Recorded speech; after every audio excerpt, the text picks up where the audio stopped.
জুলাই গণ অভ্যুত্থান হয়েছিল 2024 সালে।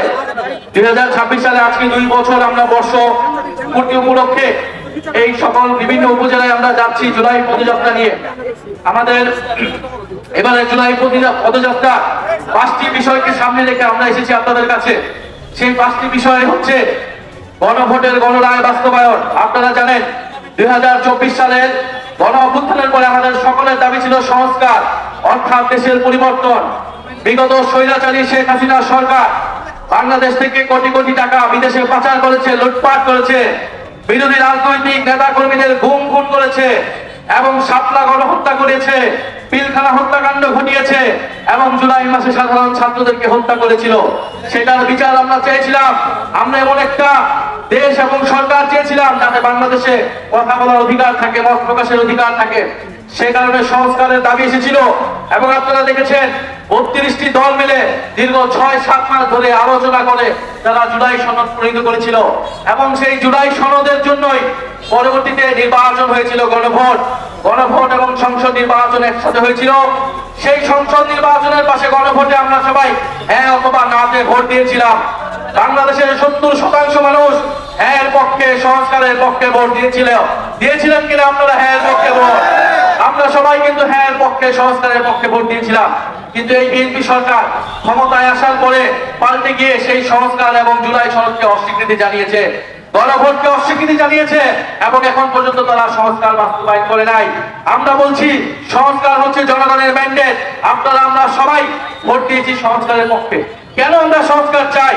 আমরা সংস্কার চাই যাতে পুলিশ সংস্কার হয়, পুলিশ কোনো দলীয় পুলিশ না হয়, প্রশাসন কোনো দলীয় পুলিশ প্রশাসন না হয়। আপনারা আদালতে গেলে যাতে ন্যায় বিচার পান। যদি জুলাই সনদ বাস্তবায়ন না হয় তাহলে চাঁদাবাজি, দুর্নীতি কোনো কিছুই বন্ধ হবে না, মাদক কারবারি বন্ধ হবে না, কারণ পুলিশ দলীয় পুলিশে পরিণত হবে, এদের কাউকে গ্রেফতার করতে পারবে না। আমরা দ্বিতীয় বিষয় বলেছি যে কর্মসংস্থান বৃদ্ধি করতে হবে। জুলাই অভ্যুত্থানে তরুণরা, ছাত্ররা নেমে এসেছিল চাকরির দাবিতে, কর্মসংস্থানের দাবিতে। আপনাদের প্রত্যেকের ঘরেই কিন্তু তরুণরা রয়েছে, তরুণীরা রয়েছে, তাদের চাকরি দরকার, কর্মসংস্থান দরকার। এই বিএনপি সরকার ক্ষমতায় আসার আগে বলেছিল 1.5 বছরে 18 মাসে তারা 1 কোটি কর্মসংস্থান তৈরি করবে। কয় কোটি? 1 কোটি কর্মসংস্থান। 4 মাস গিয়েছে, কয়টা কর্মসংস্থান তৈরি হয়েছে? একটাও কর্মসংস্থান তৈরি হয় নাই। যে বাজেট দিয়েছে সেই বাজেটে কোনো কর্মসংস্থানের রূপরেখা পর্যন্ত নাই। এরপরে আমরা বলেছি বিদ্যুৎ সংকট নিরসন করতে হবে। শেখ হাসিনা সরকার কোটি কোটি টাকা লুটপাট করেছে বিদ্যুতের নামে, দুর্নীতি করে। এবং আপনারা জানেন যে সারা দেশে এখন লোডশেডিং হচ্ছে, 7 ঘন্টা 8 ঘন্টা করে লোডশেডিং হচ্ছে, কারেন্ট থাকতেছে না। সখীপুরে কি কারেন্ট থাকে? লোডশেডিং হয় কিনা? যদি লোডশেডিং হয় তাহলে এই বাজারগুলা কিভাবে চলবে? যদি লোডশেডিং হয় শিল্প কারখানা কিভাবে চলবে? যদি লোডশেডিং হয় তাহলে কৃষিতে সেচ ব্যবস্থা কিভাবে হবে? যদি লোডশেডিং হয়, যদি বিদ্যুৎ সংকট নিরসন না হয় তাহলে কোনোভাবেই দেশের অর্থনীতি নিরসন করা সম্ভব নয়। ফলে আমরা দাবি জানাচ্ছি দ্রুত সময়ের মধ্যে বিদ্যুৎ সংকট নিরসন করতে হবে, অবৈধ চুক্তি বাতিল করতে হবে এবং দুর্নীতি, লুটপাট বন্ধ করতে হবে। আমরা আরো দাবি জানিয়েছি যে দ্রব্যমূল্যের ঊর্ধ্বগতি নিয়ন্ত্রণ করতে হবে। নিত্য প্রয়োজনীয় চাল, ডাল, তেল, গ্যাস, চিনি এই সব কিছুর দাম কমাতে হবে। সিলিন্ডার গ্যাসের দাম হয়েছে কয়েক গুণ, বিদ্যুতের দাম 17% বৃদ্ধি করেছে এই সরকার আসার পরে।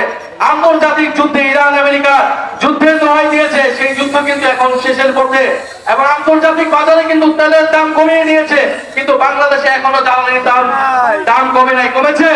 জ্বালানি তেলের দাম কমে নাই, বরং সিলিন্ডারের দাম বাড়ানো হয়েছে, বিদ্যুতের দাম 17% বাড়ানো হয়েছে। আমরা এছাড়া আরো বলেছি সীমান্তে আমাদের ভাই বোনদেরকে হত্যা করা হচ্ছে, ভারতীয় নাগরিকদেরকে পুশিং করা হচ্ছে বাংলাদেশে, অবৈধ বাংলাদেশি বলে। এবং আমাদের স্বরাষ্ট্রমন্ত্রী, আমাদের যারা সরকারের দায়িত্বে রয়েছে, তারা এই সীমান্ত হত্যাকে অস্বীকার করছে। তারা পুশিং বন্ধে কোনো কার্যকর উদ্যোগ গ্রহণ করতে পারছে না। আমরা বলবো রোহিঙ্গাদেরকে এরকম বাংলাদেশে প্রবেশ করিয়ে বাংলাদেশের উপর একটা বোঝা চাপিয়ে দেওয়া হয়েছে। এখন পশ্চিমবঙ্গ থেকে, আসাম থেকে বাংলাদেশে আবারও অবৈধ বাংলাদেশি বলে ভারতীয় নাগরিকদেরকে প্রবেশ দিয়ে বাংলাদেশিদের উপর আরেকটা বোঝা চাপানোর পায়তারা বন্ধ করতে হবে। সরকারকে দৃঢ়ভাবে ভারতের সাথে কথা বলতে হবে এবং এই অবৈধ পুশিং বন্ধ করতে হবে। প্রিয় সখীপুরবাসী, আপনারা জানেন গতকাল সাভারে আমাদের যে কর্মসূচি ছিল, শান্তিপূর্ণ কর্মসূচিতে ককটেল ফাটিয়ে, বোমা ফাটিয়ে তারা মনে করেছিল আমাদের পদযাত্রা বন্ধ করবে, আমাদের পদযাত্রায় জনজোয়ার বন্ধ কিন্তু তারা সখীপুরবাসী